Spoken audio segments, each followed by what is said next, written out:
¿Se acuerdan ustedes de aquella canción de Willy Chirino que decía así? Decídanse si quieren tomar guayabita servida. Bueno, pues atención porque tenemos acá y lo tenemos en línea. Vamos a estar conversando con él en breve, a mi gran amigo Tony Aver, que ha dado un golpe tremendo, muy interesante y muy significativo para todos los cubanos, porque tiene ya en sus manos, señoras y señores, la marca de la guayabita del Pinar para poderlo comercializar aquí en los Estados Unidos. Esto es muy importante. Sobre todo yo pienso que es un golpe también, para mí, mi forma de verlo, un golpe también a la dictadura, porque lo que han hecho es destruir todas las marcas, todo lo que servía en Cuba después del 59. Nacionalizaron esta empresa de guayabita del Pinar, que es una historia tremenda, lindísima también la historia, que viene produciéndose precisamente del siglo XIX, con un asturiano que vino y llegó a Cuba, precisamente jovencito, y entre él y su hermano agarran esta bebida que tiene una historia también muy interesante sobre los trabajadores del tabaco de allá de Vuelta Abajo, cómo tomaban esta bebida y todas esas cosas las vamos a ver aquí, cómo él dice, bueno, aquí hay una ventaja porque esto lo podemos comercializar y es una bebida maravillosa. Vamos a estar hablando de eso también acá. Y bueno, ya lo tenemos en línea, así que vamos a aprovechar para tenerlo ahí, saludarlo y enterarnos un poco de cómo funciona toda esta cosa de las marcas y cómo fue que él pudo tener la propiedad de la marca aquí para comercializarla dentro de los Estados Unidos. Así que con nosotros, mi gran amigo Tony Aver. Bienvenido, Tony. Gracias por estar aquí con nosotros. Buenas noches a tus teleoyentes. Bien, mi hermano. Bueno, te hice un anuncio por acá. No sé si estabas escuchando el programa también y estaba hablando. No. Bueno, te pongo un poco al tanto, ya le di un intro también a tu presencia acá, le informé a las personas la importancia un poco, ¿no? Ahora tú me vas a hablar un poquito más de esto, de cómo te puedes tú apoderar de esta forma, que para mí yo le estaba diciendo que era un golpe tremendo a la dictadura por el sentido hecho de que ellos lo que han hecho es destruir muchas marcas que tenían un valor no solo desde el punto de vista de mercado, también un valor, una identidad nacional, como es el caso en este específico de Guayabita del Pinar, que tiene una historia tremenda, Tony, ¿no? Esto viene del siglo XIX. Absolutamente. Esto viene del año 1892. Tony, básicamente Guayabita del Pinar es un patrimonio nacional de Cuba. Es una de las cosas que identifica lo que es Pinar del Río, conocido al mundo entero. Exacto. Y como todo lo que toca el comunismo y todo lo que toca la revolución cubana, destruye todo, Tony. Ellos han destruido un país, una cultura, varias generaciones han destruido, ¿me entiendes? Y continúan destruyendo. Ahora mismo ve lo que está pasando en Cuba. El Marco Rubio le ofreció ayuda al gobierno de Cuba para ayudar al pueblo directamente. No quieren, porque no quieren robarse todo, como todo lo que han hecho desde el año 1959. Es una cosa increíble que parece que no se cansan de robar y hacer daño. Así mismo. Esta gente, ¿me entiendes? Y unos ladrones torpes y destructivos, porque todo lo que lo tocan es Rey Midas a la inversa, ¿no? Todo lo que tocan pues lo convierten en basura. Tony, Tony, desde que nació el comunismo, Marx. Ponte a pensar, ¿quién fue Marx? Marx nunca trabajó, vivió de su esposa y él lo mantenía. El comunismo nace de una persona que nunca trabajó en su vida, que lo que hizo fue robar, ¿me entiendes? Y vender sueños. ¿Qué tú esperas de un país que básicamente lo único que ha hecho es robar el sueño a su pueblo? Tú no puedes esperar más nada que destruir todo lo que toca. Así mismo. Oye, y antes de ir un poco a lo que nos incumbe por acá, ¿no? A partir y ver un poco dónde la gente puede empezar a comprar guayabita del Pinar elaborada aquí, que me vas a explicar también cómo se elabora ahora acá. Exactamente. Pero antes de ir a eso, Tony, porque hay una historia muy bonita. Yo tuve la oportunidad hace un tiempo atrás de ver precisamente alguien que me habló, no recuerdo si era alguien que estaba relacionado con Guayabita del Pinar o con otra bebida específicamente, pero que era familia precisamente, y entonces me habló de que porque todas estas bebidas tienen, los orígenes son muy interesantes, ¿no? Entonces tengo entendido que en el siglo XIX, la gente de Vuelta Abajo, que eran los tabaqueros, mira tú qué interesante esto, antes de irse en la mañana, en vez de el desayuno que tenían, ¿no? De tomarse su vaso de leche, que me imagino que sí, lo hacían igual, pues sobre todo en tiempos de frío, dice que se tomaban esta bebida que todavía no había entrado Lucio Garay, creo que fue el que tú me habías mencionado. Sí, antes de él ya la bebida existía como tal. Entonces los campesinos, los guajiros que le decimos nosotros, ¿no? Se tomaban esta bebida hecha de esa guayabita, que era muy esas bebidas son muy interesantes. Había uno, no sé si tú has escuchado hablar de otra que se llamaba la canchancha, creo que la canchancha. Sí. La canchancha muy famosa, pero esa era más casera que otra, esa era algo casero. Sí, la canchancha es súper casero. Pero tú sabes que se la tomaban los mambises, que creo que se hacía con miel, tenía ron, por supuesto. Sí, los mambises. Los esclavos cubanos, cuando eran liberados de de los cañaverales de azúcar, Ajá. básicamente ellos sobrevivían con esa canchanza como comida. Hasta ¿sí? se usaba como comida para los presos esclavos en aquellos tiempos, en el año 1800, Tony. Mira tú. Pero fíjate que tenía un efecto, parece, porque dice que antes de salir a dar un ataque a machete o algo de eso, se tomaban esto y parece que eso le daba mucha energía por todas las cosas, por las hierbas que tenía, los palos que se usaban en el proceso de añejamiento, básicamente era una vida que tenía aproximadamente, creo que no sé, estoy seguro, pero según tengo entendido, lo que he leído, sí. Algunas veces la información en internet no es correcta. Sí. Tenía aproximadamente unas 20 o 30 diferentes tipos de hierbas, y miel, y canelilla, y palo de Brasil, y cosas así, ¿me entiendes? Sí, pues seguro que cada región pues hacía la versión que tenía, ¿no? Y cada cosa que te elevara un poco el entusiasmo. Bueno, pues estos campesinos, supuestamente antes de salir en el invierno, ¿no? Frío ese para la recogida del tabaco, pues se echaban su trago de esta guayabita espinal, que también no estaba ni siquiera, no sé si el nombre viene de ahí. Y entonces tengo entendido que este Lucio Garay, que era asturiano, me parece, que había llegado a Cuba jovencito, porque tenía ahí como 15, 16, era un teenager, me parece. Y entonces en lo que tú dices, en 1892, él dice, bueno, esto vamos a empezar a comercializarlo ya como tal, como una bebida, ¿no? Y Tony, tengo entendido que es tan buena bebida que dicen que hubo en el año 1911, hubo una especie de evento en La Habana, principalmente donde se celebró. Y en París, en París hubo un evento donde ganó premios como mejor bebida del mundo. Hasta el año 59 era una cosa más exquisita que se producía en Cuba. Años después se mantuvo, pero como todo, Tony, todo en Cuba hasta el 70, 80 was más o menos decente, y después ¡pum!, se desapareció y se destruyó. Así mismo, ¿me entiendes? Se ha destruido todo. No existe nada. Yo no creo que existe nada que el comunismo no haya tocado, que haya destruido. No. Nada, no existe nada. No hay forma. Ahora, también quiero que me explique un poco, porque ahora esto es un reto para ti. Además de la parte legal, la parte también de elaboración de la bebida para que no pierda. Ha sido súper bueno. Ha sido un proceso, Tony, de 7 años, no te voy a decir mentira. Claro. La gente nunca ve el proceso, siempre ve lo que es el final, ¿me entiendes? Correcto. Esto ha sido un proceso de 7 años de trabajo, Tony. Callado, sin poder decir nada a nadie, porque tú sabes lo complicado. Primero que todo, si le decía a la gente lo que estaba haciendo, me iba a decir que estaba loco, que era un soñador, que era mentira, que era un cubano hablador, y un cubano, como dice, un cubano con mente que está soñando, ¿me entiendes? Como soñamos con la libertad de Cuba hace 65 años, está soñando con Guayabita Espinal, este no va a hacer nada. Claro. Y básicamente en los últimos años, sí, lo comentaba varias personas, y todo el mundo me decía que estaba loco, que era mentira, que es imposible, y nada, lo logré hacer. Básicamente sacamos la semilla de la guayabita, la sembramos en varios países. Hubo países donde fracasó, donde no se dio la fruta, pero gracias a Dios tenemos un país donde está dando súper bien la fruta y otro donde está dando medio bien, ¿me entiendes? Tenemos esa oportunidad de reproducir la guayabita original, y además de eso sabemos que Cuba en un tiempo estuvo comprando ese producto en un país para llevarlo a Cuba y reembotellarlo como producto de Pinar del Río, porque la fábrica estaba parada, lo mandaron a hacer a otro lugar. Esa fábrica, sí, claro, igual que muchos de los rones que se producen en Cuba hoy en día, no se producen en Cuba, se producen por una compañía española que les fabrica a Cuba, los reembotellan como Cuba y lo mandan por el mundo entero. Mira, el único ron que se ha mantenido con calidad en Cuba es Habana Club y el ron Santiago. ¿Pero por qué? Porque Habana Club lo maneja la compañía francesa Pernod Ricard, y el ron Santiago para el mundo entero lo maneja Diageo, que son los dueños de Johnny Walker y otras bebidas famosas. Entonces tiene dos compañías billonarias alimentando el régimen de Cuba realmente, ¿ok? Que están ayudando a Cuba realmente haciendo ese tipo de negocio con Cuba, que no deberían hacerlo, ¿me entiendes? Pero realmente la única razón que esas dos empresas, esos dos productos de Cuba se han mantenido con la calidad, es porque dos empresas extranjeras son los que están detrás de esos productos. Si no, no funcionará así, ¿me entiendes? Los únicos negocios que han funcionado en Cuba han sido porque empresas extranjeras han usado su capital de trabajo, su capital de dinero para poder mantener esas empresas en Cuba. Si no, no fuera así. Claro, totalmente. Bien. Ahora, el reto tuyo era porque se dice siempre que, bueno, la materia prima de cualquier producto es prácticamente de donde viene, ¿no? El agua del whisky escocés es la que produce, o el trigo de por allá, no sé cómo funciona la fórmula. Pero entonces culpaban mucho a esta guayabita, que además es silvestre, de la zona precisamente de Pinar del Río. Por la montaña de Pinar del Río, por el clima de Pinar del Río, por la tierra de Pinar del Río. Ese es el truco. El truco es clima, tierra y altitud, ¿me entiendes? Una cosa, y es un producto que tú no lo puedes sembrar como siempre una mate mango. Eso se cree salvaje. Es el truco de la guayabita, es algo salvaje. No es algo que tú puedes sembrar como si estuviera cosechando mango o plátano, ¿me entiendes? Porque es complicado. La mata, el árbol se parece aquí al café, me da la sensación. Es bajito, ¿no?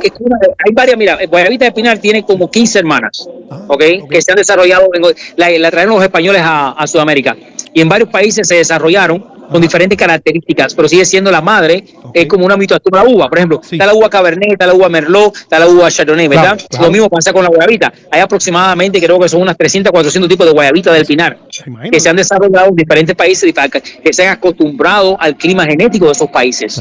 ¿Me entiendes? Y desarrollan diferentes características de sabor, de estructura. Lo mismo pasa con las uvas. Tú tienes una uva Cabernet que si tú la pruebas de Francia, sabe diferente a la uva Cabernet de Argentina a la de Chile. Pero es uva Cabernet igual. ¿Me entiendes? Lo que nosotros decimos que buscar un país que se asimila mucho al clima de Cuba, con montañas, donde se pudiera sembrar la mata así silvestre, que podía generar los frutos, ¿me entiendes? Para poder hacer el proceso de los 6 meses de maceración en el ron, que es uno de los trucos muy importantes. Para que el ron pueda adquirir el sabor a la guayabita, debe dejarse por lo menos de 3 a 6 meses. ¿Me entiendes? ¿Y esa destilería la tienen en los Estados Unidos, creo que en Los Cayos? ¿O se puede decir o no? Sí, no se puede. Sí, claro, se puede decir. No, esa no está en Los Cayos, esa está en el sur de la Florida. Nuestra empresa. Nosotros producimos aproximadamente en este momento 15 productos, que todo de tequila. Y todos nuestros productos son producidos en el sur de la Florida. En el sur de la Florida. ¿En la misma destilería? Sí, hay 2 destilerías en el sur de la Florida que trabajamos con ella. ¿Me entiendes? En una se produce guayabita y en la otra se produce el ron Santero, que es este que vas a ver ahora, que es el ron famoso de, mira la botella aquí, el logo atrás original de Cuba, que es el ron Santero de Santi Espíritu, que se conocía también como aguardiente. Claro, eso lo está produciendo también. Mira, este fue el cambio que le dimos a la botella un poquitico más americano, ¿me entiendes? Claro. Y te acuerdas de este ron, que es el Valle de Viñales, que se llamaba el Valle en Cuba. El Valle, claro. Que básicamente el Valle, este es lo que le cambiamos, la misma etiqueta, pero le cambiamos el diseño de la botella más bonita, ¿me entiendes? Sí, claro. Entonces el concepto es que estamos ahora mismo en el sur de la Florida con 2 destilerías produciendo en una guayabita del Pinar y en otra estamos produciendo Santera y Arecha. ¿Entiendes? Y tenemos pensado en el futuro rescatar otras 4 o 5 más marcas cubanas que en estos momentos están y hay 3 que están en proceso de ser adquiridas por nuestra empresa y hay una que está en el futuro en debate porque tenemos que hacer ciertos procesos legales para poder adquirir esa marca, ¿entiendes? Bueno, Varadero es una de las marcas que el año que viene vamos a lanzar Varadero, para que tengan idea. También la tiene, muy popular en Cuba. Varadero de nosotros. Mira, el sueño de nuestra empresa es, Tony, reconstruir la historia de Cuba que fue destruida por el comunismo en 1959. Y la idea que tenemos nosotros es reconstruir en Estados Unidos y si Dios quiere el año que viene, cuando Cuba sea libre, después que se caiga Venezuela, el poder ir a Cuba y reconstruir la historia que fue destruida por el comunismo. Y darle la oportunidad a que los cubanos, que una vez fueron la matriz del mundo en lo que es el ron, la esencia, la cultura del ron, el tabaco, poder reconstruir esa historia y hacerla vírica de nuevo una vez más en Cuba, para que el mundo conozca realmente lo que es la bebida cubana, el ron cubano producido en Cuba. Entonces, lo que queremos hacer es obtener las marcas en Estados Unidos, proteger las marcas aquí para que en un futuro podamos replicar eso en Cuba y dar la oportunidad de tener esos empleos en Cuba, dar la oportunidad del cubano en Cuba que se desarrolle y que el mundo conozca realmente lo que es el cubano en sí, lo que el cubano tiene capacidad de hacer.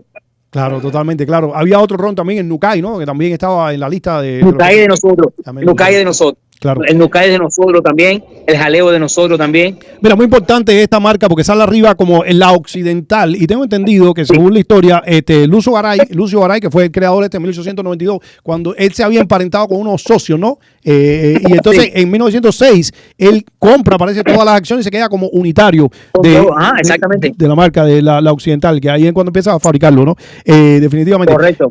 Ahora, Tony, ahora que me hablaste de eso, de la familia y lo que tú quieras, ¿no? De lo que ha pasado entonces con todas estas marcas. ¿Tú has tenido información de los propietarios originales de todas estas marcas antes que ha sido de ellos? ¿Han desaparecido? ¿No tienen interés en reclamar su producto? ¿Cómo ha funcionado? Muchos de estos productos. Paradero, el dueño Nino Jerez, que fue combatiente de Playa Girón, desafortunadamente falleció, la esposa está viva. Él, su abogado, se juntó conmigo para darme la oportunidad de darnos ser dueño parte de la marca y lanzar la marca el año que viene, Varadero. Muchas de las marcas fueron abandonadas por el gobierno de Cuba porque lo que está pasando en Cuba, Tony, es que muchas de las empresas cubanas que producen productos en Cuba, cuando fueron registradas en Estados Unidos, ahora son registradas en Estados Unidos por compañías extranjeras para evitar lo del bloqueo y lo de la ley de Hunsberg. Entonces, Cuba, por ejemplo, hay uno que se llama Eminente. Como un testaferro, es lo que usa. La Perla del Norte se produce en Cuba. Está registrada por Cuba en el mundo entero. Por sin embargo, la Perla del Norte, el registro, le pertenece a una empresa española no anónima que está registrando una marca que se produce en Cuba. No tiene sentido. Al igual que la cerveza Tinima Maraca. Si tú miras ahora mismo, hay una sociedad anónima tratando de registrar marcas cubanas en Cuba que se producen en Cuba y se venden en el mundo entero por medio de Cuba, registrada por Cuba en otros países, pero en Estados Unidos buscan otras empresas para registrar las marcas en Cuba para evitar que la gente sepa que son marcas cubanas y saber que Cuba está envuelto en eso, ¿me entiendes? Ah. Nosotros tuvimos ventaja de ese proceso donde esa marca se convirtieron en libre y la adquirimos la marca ya que Cuba estuvo mucho tiempo y parece que los dueños originales, por ejemplo, de estas marcas nunca incurrieron en el proceso para poder obtener esas marcas y producirlas. Bueno, yo creo que la familia ya no está en el negocio del ron, porque este es un negocio súper complicado y además requiere mucho capital y es un riesgo muy grande. Claro. ¿Me entiendes? No todo el mundo tiene el capital para entrar en un negocio, para producir 3 rones, una empresa de tequila, lanzarlo en Estados Unidos y no asumiendo ese riesgo sin saber lo que puede pasar, basado en una historia de lo que pasó en Cuba. Claro. Pero sí conozco familias en este momento que son dueños de marcas en Estados Unidos, que el gobierno de Cuba los expropió y a muchas de esas familias las asesinó Tony a sangre fría. Importante. Porque hay un ron muy famoso en Cuba que se llama Caney, que es el ron de la Revolución Cubana, la familia del Collado. Esa familia fue destruida por Castro. Ellos producían ron Caney, producían por Habana, tienen 3 o 4 marcas que producían en Cuba, la venden en el mundo. Fidel Castro vino, le expropió, el Che Guevara vino y mató medio familia de esa gente y esa gente no han tenido la oportunidad. Pero gracias a Dios hay una nueva ley en Estados Unidos que a todas esas familias va a empezar, que salió hace un año cuando antes de Biden salir del poder, fue porque hizo esta ley. Y yo creo que esa ley viene gracias a Bacardí, porque Bacardí en el 2016 pierde los derechos de Habana Club en Estados Unidos porque se pierden los documentos dentro del gobierno americano, que eso es una cosa que nunca había pasado en 100 años, que Habana Club, en los documentos que se certificaban que Bacardí era dueño de Habana Club, se desaparecen del gobierno americano. Durante la presidencia de Obama. Qué fuerte. Una cosa que nunca había pasado en la historia. Obama le da el derecho a Habana Club a hacer de Cuba en Estados Unidos. No tiene sentido. ¿Me entiendes, Tony? Sí, total, claro, total. Es un desastre. Ahora, Tony, quiero aprovecharte. Esto no tiene nada que ver, o sí o no, pero como tú estás en el tema de las marcas, en el tema de los reclamos y que conoces un poco ahí las intríngulis ahí legales, un poco porque has estado involucrado en el tema, no porque seas abogado, pero has estado tú involucrado. Quisiera, porque siempre nos llamó la atención, por ejemplo, el caso de Fidel Castro, antes de morir, cuando cae después del accidente, que él se cae, etcétera, que empieza a aparecer con unas, vean ustedes, con esto, donde quiera que él salía. A mí me llamaba mucho la atención porque esto yo creo que era muy a propósito, ¿no? Que era con su famosa marca de Adidas, ¿no? Entonces siempre todo era muy cuidadoso. Una marca que además en un momento determinado nosotros en la juventud, yo recuerdo que nos condenaba por diversionismo ideológico si nosotros sacábamos ciertas marcas. Exactamente. Entonces, ¿qué hay detrás de esto? Si tú tienes alguna información o si o sospechas. No, realmente, mira, Tony, no sé. Yo creo que sí sé que en La Habana Vieja se abrió una de las tiendas de Adidas más importantes de Centroamérica cuando usted estaba vivo. Y se hizo el casco de La Habana Vieja. Pero en Cuba se vendía Adidas, que es una compañía norteamericana que realmente no se vende en Cuba por parte del bloqueo. ¿Entiendes? No sé si era, ahora, yo no sé si era la compañía de Estados Unidos que le dio permiso a Cuba o Cuba fue y creó una tienda de Adidas, porque ellos no respetan a nadie, realmente, déjame serte sincero, no respetan la identidad. A lo mejor ellos mismos fueron a un país, compraron una producción de Adidas y la llevaron a Cuba a venderla. Siempre me habló de eso. Nadie, no escuchaba. Eso es lo que puede ser, porque yo dudo que una compañía norteamericana como Adidas va a ir a Cuba a hacer negocio con un asesino y un delincuente como Fidel Castro. La marca Adidas, que tiene una historia también un tanto oscura, porque Adidas, el Adidas y el creador de las marcas Pumas, los tenis Pumas famosos, son hermanos, ¿ok? Y Adidas es un tipo que se llama Adi Dassler, ¿ok? Así se llama el tipo. Que Adi y Dassler es un apellido alemán. Ese tipo tiene, un tipo talentoso y después se limpió y dijo que eso es cosa. Pero este personaje tuvo mucho conflicto porque es alemán como tal. Y en la época del nazismo era un tipo que fabricó incluso prendas para el ejército nazi como tal. Entonces tuvo su rechazo después de que terminó la Segunda Guerra Mundial. Y... ahí está el tipo, ahí está el personaje. Este es Adi Dassler. Mira, es una foto Tony, mira, Tony. Sí. Tony, tengo la batería bajita, lo que me da un 2%, so no quiero cortar la entrevista. Pues mira lo que es tener dinero con la bebida, tienes 2 teléfonos. Yo uno no alcanzo, papá. Bueno, así la cosa. Lo que es ser empresario. Tony, estaba hablando acá ya con la audiencia también, porque quiero hacerte la pregunta de cómo funciona el mecanismo, por qué te pudiste hacer de esta marca. Y tengo entendido que es que Cuba tiene que pagar aquí en los Estados Unidos por tener... claro. ¿Cada qué tiempo tiene que pagar? Cuando tú registras una marca, primero que todo tienes que usar la marca. Primer paso. Si tú registras con Estados Unidos una patente, un trademark, es porque lo vas a usar. Después de cierto tiempo, si tú no lo usas, lo pierdes. Y si lo empiezas a usar, tienes que pagar un mantenimiento cada cierto tiempo. Si no pagas ese mantenimiento, lo pierdes. ¿Y es caro? ¿Es caro? Bueno, por medio de un abogado, el costo inicial son como $2,500. y después cada mantenimiento, el primero van a ser como 1.000 a 2.000 el primer mantenimiento, y después cada 10 años son más o menos cada 4 o 5 años son como $2.000. No es mucho, pero el problema no es el siguiente. Ahora mismo tú tienes un producto, lo usaste en Estados Unidos. Como Cuba nunca ha podido vender nada, los demócratas sacaron una ley donde permitían que si por culpa del embargo alguna marca Cuba tenía derecho a registrar marca en Estados Unidos, y excusa del embargo que no podían vender productos en Estados Unidos, se da para mantener esas marcas registradas por muchos años, del año 1965. Usar las marcas, lo cual la ley de Estados Unidos dice que si tú tienes una marca registrada en Estados Unidos, allá una vez que te la aprueban, tienen que darle uso en menos de 6 meses. Entiendo. Ya, claro. ¿Entiendes? Y eso Cuba nunca ha usado. Hay muchísimas marcas registradas por Cuba ahora mismo que están registradas hace 20, 30 años, del 65, que Cuba nunca ha vendido en Estados Unidos, pero Cuba sigue siendo dueño de esa marca. ¿Por qué? Porque nunca hubo una ley como la que salió hace unos meses atrás, donde dice que si Cuba te quitó a ti tu marca o tu negocio y no te dio dinero, tú como tienes derecho a demandar a Cuba, a quitarle esa propiedad intelectual que te pertenece a ti, de la cual tú nunca fuiste compensada. O un familiar, porque a lo mejor el dueño original está muerto, pero tú eres su sobrino, su tío, y puedes reclamar esa propiedad intelectual que es tuya, que fue creada a ti sin ningún tipo de compensación por el gobierno de Cuba. Tremendo. Y darle crédito a Biden por esto. Esto fue lo que hizo Biden. No soy demócrata ni fanático de Biden, pero hay que ser realista también. No. Esto fue lo que hizo él, ¿me entiendes? Si hizo algo bien. Tal vez fue el ¿cómo se llama? La pluma, ¿cómo le decía? La pluma el autopen. No, se equivocó el autopen. No, pasó por la Cámara de Representantes, es una ley. Eso pasó por la Cámara de Representantes, pasó por el Senado y fue firmado por él. Esto no fue algo, esto no fue una ley, que para que quiten esa ley tiene que ser aprobada por el Senado de nuevo y por la Cámara de Representantes, y sabemos que gracias a Dios tenemos 3 superhéroes en la Cámara de Representantes, con María Elvira, Carlos Jiménez y Lincoln, que se van a asegurar que no haya ningún tipo de beneficio para el gobierno de Cuba, ¿me entiendes? Buenísimo. Oye, Tony, y ellos todavía, porque a ver, escuché algo aquí medio raro y estrambótico, que ellos sí renuevan las marcas cuando están en Europa. Ellos las están renovando. Allá. Y lo interesante es que ellos renuevan y gastan muchísimos miles y miles en abogados, pero tienen al pueblo muriéndose de hambre. Sí, total, claro. Y otra cosa, Tony, tratamos de buscar información que hay muy poca o nada prácticamente. Por ejemplo, a mí me llamó la atención la pregunta, ¿cuánto, en este caso la guayabita del Pinar, cuánto se fabrica en Cuba? Entonces, los números son bastante pobres, incluso son datos del 2020, porque los últimos pues ellos ni lo publican. Entonces encontré que, por cierto, la misma fábrica que de Antigua, del mismo Lucio, del mismo fundador, es la que está funcionando. Es la que está ahí, que está en el mismo lugar en la ciudad de Pinar del Río, ¿no? Tengo entendido. Todo sigue igual. Lo que en el último huracán que pasó por Pinar del Río, hace unos años atrás, destruyó la gran mayoría de la plantación de guayabita de Pinar del Río, y le hizo mucho daño a la planta. Realmente ellos están funcionando a un 10%, en cualquier momento se desaparecen, y haciendo todo manual. Ya la maquinaria que tenía no funciona, obviamente, porque no le da mantenimiento, es un desastre.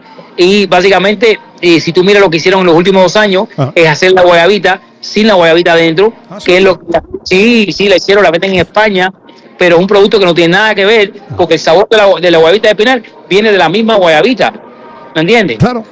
No, pero aparte, el toque de lo que han hecho es eso. En España, si hay una distribuidora en España vendiendo guayabita de Pinar, si miras la botella, la foto que tiene en internet, te das cuenta que no tiene la guayabita adentro, y te das cuenta que el color no es igual, la etiqueta no tiene nada que ver, ¿entiendes? Antes tenían el sello con la tapita de esa guayabita de Pinar, el sello, todo original, como se hizo del año 1934. Sí.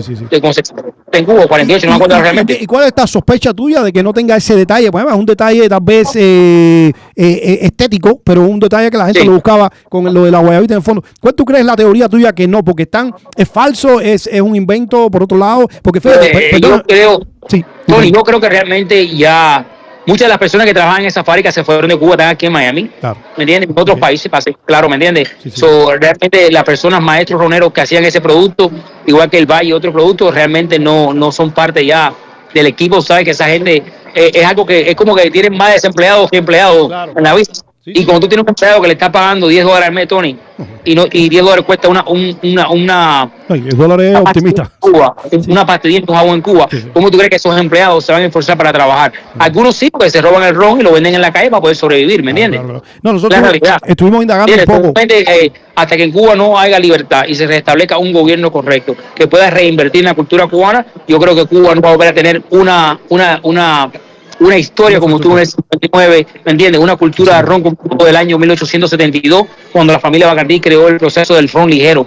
Por eso que Santiago de Cuba se considera la cuna del ron ligero, por lo que hizo Bacardí en Cuba en el año 1962, Facundo Bacardí. Claro. Aparte que si te pones a pensar, la esencia de Cuba, quien realmente la crea es Bacardí.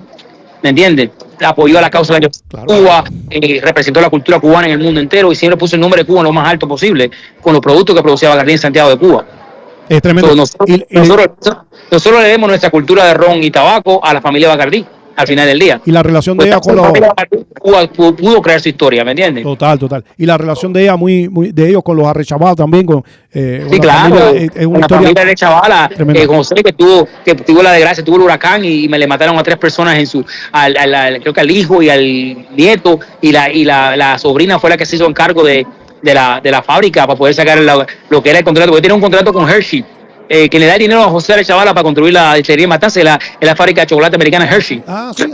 No sabía eso. Claro, eso está en internet bien documentado. Sí. ¿Me entiendes? Que construyen el puerto de Matanza. Sí. ¿Me entiendes? Y lo que ayuda realmente a Habana Club, coger el nombre del ron verdadero cubano, es el primer ron que se produce 100% en Cuba, porque al Bacardí darse cuenta que Estados Unidos le había puesto un impuesto de 20 centavos por litro a cada botella producida en Cuba para venderse en Estados Unidos, que era el mercado más grande, Ajá. hacía que Caribe no fuera un ron competitivo. Ajá. Ahí es donde Bacardí se va a Puerto Rico Ajá. a producir en Puerto Rico, se va a Nueva York a producir en Nueva York, porque lo que se llama el Jones Act, que es donde Puerto Rico puede vender a Estados Unidos como colonia, discúlpame, y no pagar los impuestos, ¿me entiendes? Le hacía que el ron de Puerto Rico se convirtiera en un ron más adquisitivo que el ron Bacardí por los impuestos que había puesto los Estados Unidos. Porque la gente no entiende que Estados Unidos firma un contrato de Tratado de Libre Comercio con Cuba, pero le dice a la industria del ron y del azúcar, oye, usted me deja mi dinero por haber ayudado a la libertad, a la guerra del año 1900. Yo usé mis soldados y le di armas a ustedes para la liberación de Cuba, ustedes tienen que pagarme eso.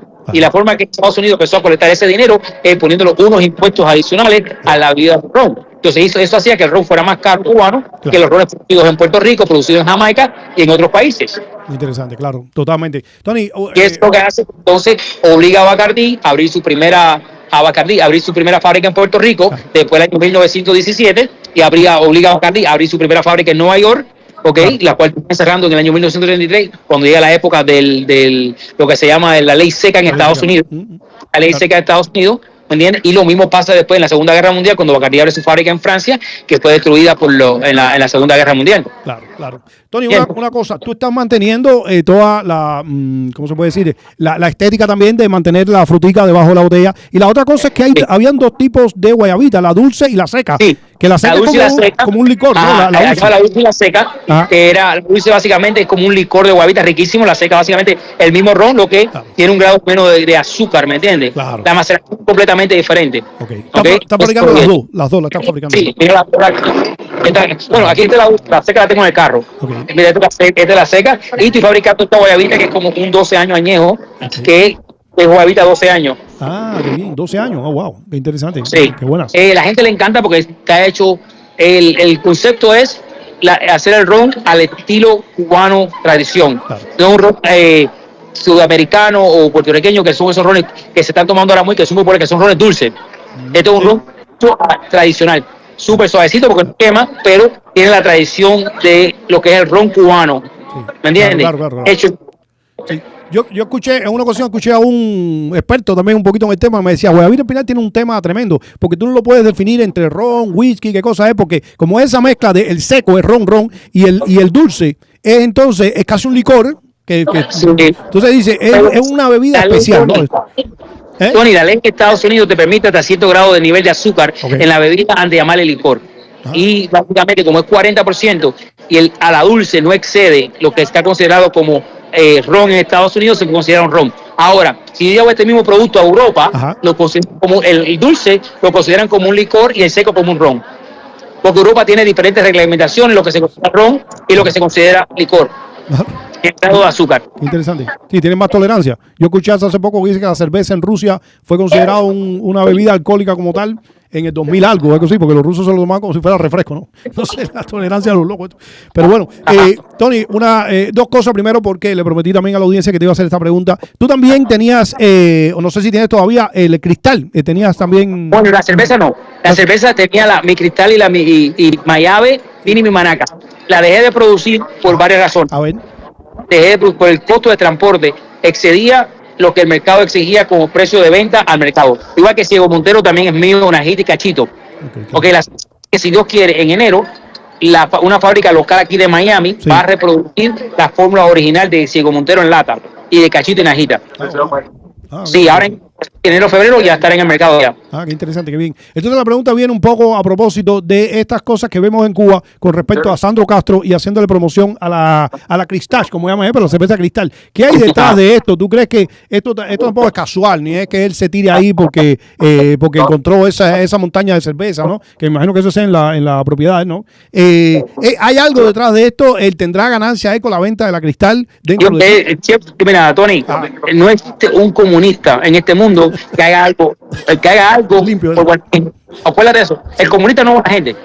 El comunista es malo, Tony. Sí. Entonces ningún comunista hace nada, y menos el nieto de Fidel Castro. Claro. No existe. Sí. Ese muchachito desafortunadamente tiene la sangre del hijo de la historia del mundo.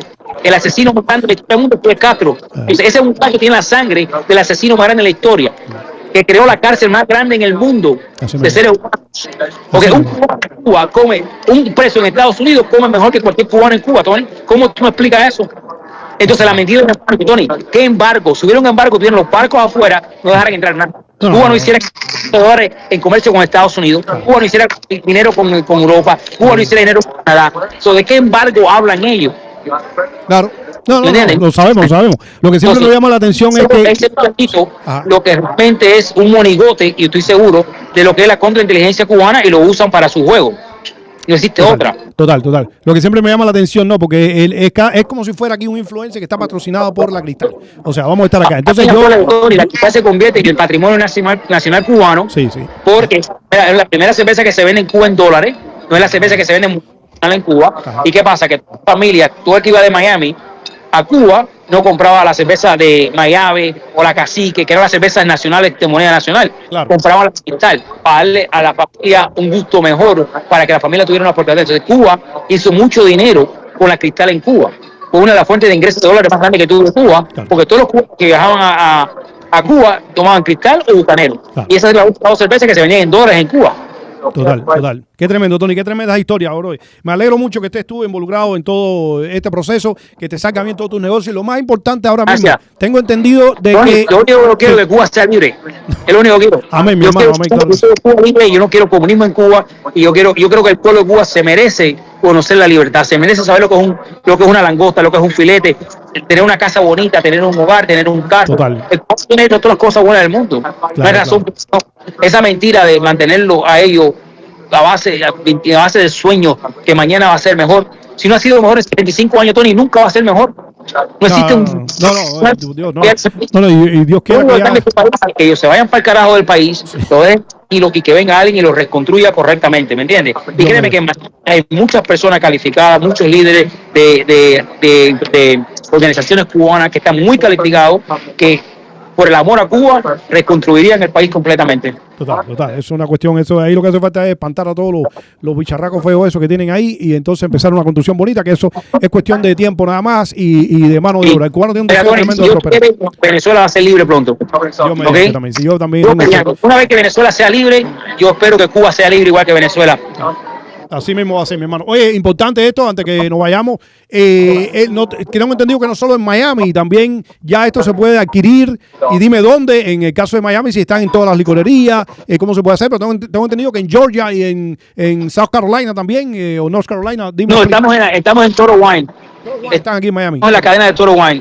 Buenísimo. Ok, bueno, mira. Sí. Ahí está. Estamos en Florida, en Georgia, en Tennessee, en Carolina del Sur este año, si Dios quiere el año que viene, en otro, tú sabes, sí. en otros lugares, ¿me entiendes? Pero solamente damos una cadena que se llama Toro Wine, que hay como 7 o 8 tiendas en la Florida, y la razón es porque es una empresa que quiso trabajar con los precios que yo quería, porque mi sueño es que el producto se vendiera en aproximadamente $22, para que todos los cubanos tuvieran derecho a comprar el producto. No es hacerse rico, sino devolver la cultura al pueblo de Cuba, devolver el sabor al pueblo de Cuba. ¿Me entiendes? Lindo. E hizo con el concepto de que Guayabita siempre fue un producto que fue con bastante exquisitez al pueblo cubano. y yo quiero que se mantenga así, Tony, ¿me entiendes? Dios mediante. Como mismo fue del principio hasta el final, ¿me Claro que entiendes? sí, así mismo va a ser. Bueno, mañana, temprano en la mañana, saco para Toro Wine, que está aquí en el Doral, tenemos uno aquí Sí. en Miami, y voy a buscar mi guayabita al Pinar, y entonces dos. Me está diciendo el Pupo, me está diciendo que me voy a ir. Oye, hoy hay un juego acá que hacemos, que damos $300 a nuestra audiencia, tal vez le podemos incluir en un futuro también, mira, se cayó el Tony. Sí. Se lo podemos incluir Sí. también una botella de guayabita al Pinar también. Sí, 100% seguro. Yo estoy de viaje ahora, estoy en Carolina del Sur. Ah, Yo regreso a Miami la semana que viene. Dale. Una vez que regreso me pongo en contacto con Leonel para ver si regalamos unas cuantas guayabitas, Santero y Areche en el programa sin problema la semana que viene, ¿ok? Dale, buenísimo. No Te para la voy a llegar al email. Dale, señores, un poco de cultura también de licor aquí en el sur de la Florida. Oye, Tony, te quiero mucho y mi hermano, mucho éxito Gracias, con Tony. eso. Y bueno, nada, manténme al tanto de todo lo que está pasando con Guayabita. 100% seguro, Tony. Dale, te quiero mucho. Dale. Hasta luego. Hasta luego. Decir